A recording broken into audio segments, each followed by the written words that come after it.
Electric వాహనాలు అనగానే గుర్తుకొచ్చే పేరు చైనా. దాదాపుగా 15 సంవత్సరాల క్రితం నుండి ఇతర దేశాలతో పోల్చుకున్నట్లయితే ఎలక్ట్రిక్ వాహనాల విభాగంలో చైనా దేశం ఒక అడుగు ముందుగానే ఉంటుంది. ఈ రోజుకి మన భారతదేశం కూడా ఎలక్ట్రిక్ 2 వీలర్స్ కానీ ఎలక్ట్రిక్ 3 వీలర్స్ కానీ చైనా దేశం నుండి దిగుమతి చేసుకుంటున్న పరిస్థితి. మరి అటువంటిది ఇప్పుడు భారతదేశం చైనాని వెనక్కి నెట్టి ఎలక్ట్రిక్ వాహనాల అమ్మకాల్లో మొదటి స్థానంలో నిలిచింది. భారతదేశం ఎలక్ట్రిక్ వాహనాల రంగంలో నెంబర్ 1 గా ఎలా ఎదిగింది, దీనికి సంబంధించిన పూర్తి సమాచారాన్ని ఈరోజు మన ఎంవీఎస్ ఆటో తెలుగు ఛానల్ తెలుసుకుందాం. నమస్తే, నేను మీ కృష్ణ చైతన్య మండేలా, మీరు చూస్తున్నారు ఎంవీఎస్ ఆటో తెలుగు. 2023 సంవత్సరంలో ప్రపంచ వ్యాప్తంగా ఎలక్ట్రిక్ 3 వీలర్ అమ్మకాలు 10 లక్షల పైగా జరిగాయి. అంటే ఇది ఎలక్ట్రిక్ 3 వీలర్స్ లో మనకి ప్యాసింజర్ ఎలక్ట్రిక్ ఆటోలు ఉంటాయి, అలానే లోడర్ ఎలక్ట్రిక్ ఆటోలు కూడా ఉంటాయి. ఇవన్నీ కూడా ప్రపంచ వ్యాప్తంగా 10 లక్షల పైగా అమ్మకాలు జరిగితే మన భారతదేశం నుండి 5,80,000 పైగా ఎలక్ట్రిక్ 3 వీలర్స్ అమ్ముడుపోయాయి. కానీ చైనా దేశం విషయానికి వస్తే చైనా దేశం 2023 సంవత్సరం కేవలం 3,20,000 ఎలక్ట్రిక్ 3 వీలర్స్ మాత్రమే అమ్మగలిగింది. అంటే చైనాతో పోల్చుకున్నట్లయితే భారతదేశం ఏకంగా 2,60,000 ఎలక్ట్రిక్ 3 వీలర్స్ ని అదనంగా అమ్మగలిగింది. ఈ రిపోర్ట్ ఇచ్చింది ఇంటర్నేషనల్ ఎనర్జీ ఏజెన్సీ IEA. ఈ రిపోర్ట్ ప్రకారం భారతదేశం ఎలక్ట్రిక్ 3 వీలర్ రంగంలో చైనాని వెనక్కి నెట్టి మొదటి స్థానంలో నిలిచింది. అంతేకాదు 2023 సంవత్సరంలో చైనా తమ ఎలక్ట్రిక్ 3 వీలర్ మార్కెట్ వాటాని 8% కోల్పోయింది. మరి చైనాని వెనక్కి నెట్టి భారతదేశం మొదటి స్థానంలోకి ఎలా వెళ్ళగలిగింది అంటే ఎలక్ట్రిక్ 3 వీలర్ సెగ్మెంట్ లో వెళ్ళడానికి కారణాలు ఏంటి? దీనికి ప్రధానంగా ఒక 4 కారణాలు అయితే కనిపిస్తున్నాయి. ఆ 4 కారణాలు ఏంటి ఇప్పుడు తెలుసుకుందాం. మొదటిది సబ్సిడీలు. మన కేంద్ర ప్రభుత్వం ఎలక్ట్రిక్ 3 వీలర్స్ కొనుక్కునే వాళ్ళ కోసం fame to scheme subsidy scheme కింద ప్రతి ఎలక్ట్రిక్ 3 వీలర్ మీద సబ్సిడీ అయితే అందజేస్తుంది. అంటే ఇప్పుడు ఒక బ్యాటరీ ప్యాక్ అనేది ఎలక్ట్రిక్ వాహనంలో ఉంటుంది. ఈ బ్యాటరీ ప్యాక్ ని కిలోవాట్ అవర్ లో మనం చెప్తాం. ఒక్కొక్క కిలోవాట్ అవర్ కి ఎలక్ట్రిక్ 3 వీలర్ కి 10,000 రూపాయల లెక్కని సబ్సిడీ ఇచ్చారు.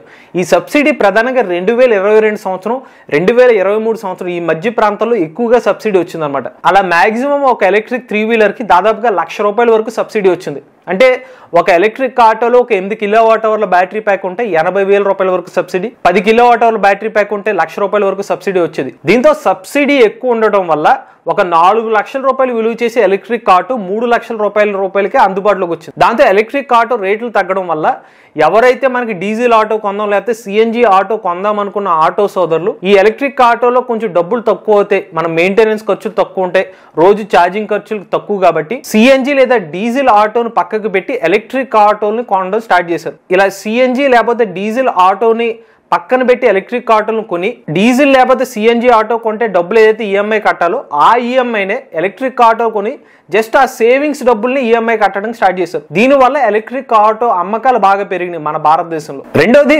B2B సెగ్మెంట్ లో ఎలక్ట్రిక్ ఆటోల అమ్మకాలు బాగా పెరిగినాయి. ఇవాళ రాష్ట్ర ప్రభుత్వాలు సైతం ఏదైనా చెత్తను తీసుకెళ్ళడానికి కోసం లేకపోతే వాళ్ళ ప్రచారాల కోసం కూడా ఎలక్ట్రిక్ ఆటోల్ని ఉపయోగిస్తున్న పరిస్థితి అనమాట. ఎలక్ట్రిక్ ఆటోని స్టేట్ గవర్నమెంట్ ఉపయోగించడం అంటే స్టేట్ గవర్నమెంట్ ఏదైనా చిన్న చిన్న పనులకు యూజ్ చేయడం కోసం ఎలక్ట్రిక్ ఆటోని యూజ్ చేయడం ఒకటైతే, ఈవెన్ అమెజాన్ వంటి కంపెనీలు తమ డెలివరీ పర్పస్ కోసం భారతదేశంలో 10,000 ఎలక్ట్రిక్ ఆటోలు లాంచ్ చేయడం జరిగింది. అలానే B2B సెగ్మెంట్ లో లాస్ట్ మైల్ కనెక్టివిటీ అని చెప్పి డెలివరీస్ ఇవ్వడం కోసం చాలా చిన్న చిన్న కంపెనీలు ఒక 10-20 ఆటోలు ఏదైతే ఉంటాయో వాటిని ఎలక్ట్రిక్ కింద మార్చి డబ్బులు ఆదా చేసుకుందాం అని చెప్పి ఎక్కువగా B2B సెగ్మెంట్ లో కూడా ఎలక్ట్రిక్ ఆటోలు కొనడం స్టార్ట్ అయింది. దీనివల్ల B2B రంగంలో కూడా ఎలక్ట్రిక్ ఆటోలు బాగా పెరిగినాయి అనమాట. ఇక మూడో కారణం అవేర్నెస్. ఒక 4-5 సంవత్సరాలు వెనక్కి వెళ్తే ఎలక్ట్రిక్ ఆటో అనగానే చాలా మంది ఆటో సోదరులు భయపడేవారు.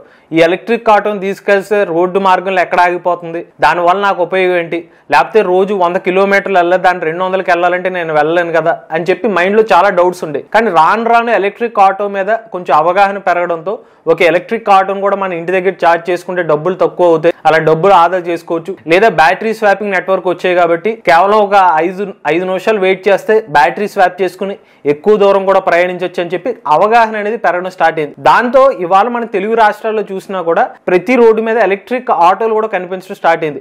ఈవెన్ ఢిల్లీలో చూసుకున్నట్లయితే ఢిల్లీలో ప్రతి గల్లీలో కూడా ఎలక్ట్రిక్ ఆటో కనిపించడం స్టార్ట్ అయింది. అంటే రవాణా వ్యవస్థ ఎక్కువగా ఎలక్ట్రిక్ ఆటోని యూజ్ చేయడం జరుగుతుంది. అంటే పొల్యూషన్ ని తగ్గించడం కోసం కొన్ని రాష్ట్ర ప్రభుత్వాలు అయితే ఎలక్ట్రిక్ ఆటోను ప్రోత్సహిస్తున్నాయి, కొన్ని చోట్ల అయితే డబ్బుల్ని ఆదా చేసుకుందాం అనే పాయింట్లు అయితే ఎలక్ట్రిక్ ఆటోలు అయితే దాని మార్కెట్ పెరిగింది. ఇక నాలుగోది చాలా ముఖ్యమైన విషయం ఏంటంటే భారతదేశంలో ఎలక్ట్రిక్ ఆటోల్ని తయారు చేసే కంపెనీలు పెరిగినాయి. మేజర్ గా చైనాలో ఎలక్ట్రిక్ వాహనాలు, ఎలక్ట్రిక్ ఆటోల అమ్మకాలు తగ్గడానికి కారణం ఏంటంటే ఒక 4 సంవత్సరాలు వెనక్కి వెళ్తే చైనాలో ఎలక్ట్రిక్ ఆటోలన్నీ మేజర్ గా భారతదేశంలో కంపెనీలు కొని ఇక్కడ తెచ్చేవారు. దానివల్ల అక్కడ సేల్ కూడా మన భారతదేశం ద్వారా వచ్చేది అనమాట. కాకపోతే ఇప్పుడు ఏం జరిగిందంటే బజాజ్, మహేంద్ర, మోంట్రా వంటి కంపెనీలు ఇక్కడే ఎలక్ట్రిక్ ఆటోలను తయారు చేయడం ద్వారా ఇక్కడే అమ్మకాలు పెరుగుతున్నాయి. సో ఇదివరకు కొన్ని కంపెనీస్ ఏం చేసాయంటే ఎక్కువగా వేరే చైనా నుండి తెచ్చుకోవడం వల్ల అక్కడ సేల్ జరిగేది, కానీ అది మనం ఎక్కడ అమ్ముకునేవాళ్ళు.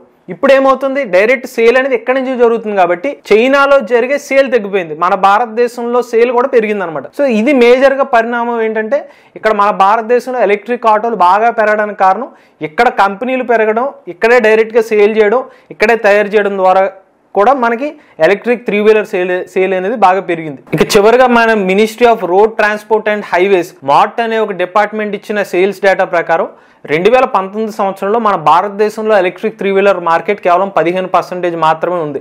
కానీ ఇప్పుడు 2023-2024 సంవత్సరం వచ్చేసరికి డీజిల్, పెట్రోల్ ఆటోలను దాటేసి ఎలక్ట్రిక్ 3-వీలర్ ఆటో మార్కెట్ 54% చేరింది. ఇవాళ 5,80,000 పైగా ఎలక్ట్రిక్ 3-వీలర్స్ మన భారతదేశంలో అమ్ముడైనాయంటే దానికి తాజా రిపోర్ట్ కూడా క్లియర్ గా మనకి రిపోర్ట్ లో కూడా తెలుస్తుంది. ఎలక్ట్రిక్ ఆటో తర్వాత నెక్స్ట్ ప్లేస్ లో మనకి సిఎన్జి ఆటోలు ఉన్నాయి. దాదాపుగా 3 లక్షల పైగా సిఎన్జి ఆటోలు అమ్ముడవుతాయి. నెక్స్ట్ ప్లేస్ లో డీజిల్ ఆటోలు 1 లక్ష పైగా ఆటోలు ఉంటాయి. ఇక చివరిగా మనకి పెట్రోల్ ఆటోలు కేవలం 12,000 మాత్రమే అమ్ముడైనాయి తాజా గణాంకాల ప్రకారం. సో ఓవరాల్ గా భారతదేశ మార్కెట్ లో ఇప్పుడు ఎలక్ట్రిక్ ఆటోలు మార్కెట్ 54% ఉంది. దీనివల్ల చైనాను దాటేసి వాళ్ళ భారతదేశం ఎలక్ట్రిక్ 3-వీలర్ రంగంలో నెంబర్ 1 గా నిలిచింది. త్వరలోనే భారతదేశం ఎలక్ట్రిక్ 2-వీలర్ రంగంలో కూడా నెంబర్ 1 గా ఎదగాలని చెప్పి అయితే ఆశిద్దామండి. ఇవి చైనాను నెట్టి భారతదేశం నెంబర్ 1 గా ఎలా ఎదిగింది పూర్తి సమాచారం. మీరు కూడా ఎలక్ట్రిక్ వెహికల్ ఉపయోగించినట్లయితే మీ ఓనర్షిప్ రివ్యూ మాతో షేర్ చేద్దాం అనుకున్నట్లయితే స్క్రీన్ మీద కనిపించే నెంబర్కి వాట్సాప్ చేయండి. నేను డిస్క్రిప్షన్ ఉన్న ఫామ్ ని ఫిల్ చేయండి. ఈ వీడియో కానీ మీకు నచ్చినట్లయితే MVS auto Telugu channel subscribe చేసుకోండి. ఈవీ కంటెంట్ కోసం ఈవీ కొరాడ్ ఛానల్, రివ్యూస్ కోసం ఈవీ కొరాడ్ రివ్యూస్ ఛానల్, ఏ కంటెంట్ కోసం ఏ తెలుగు ఛానల్ సబ్స్క్రైబ్ చేసుకోండి. Charge the nature, drive the future.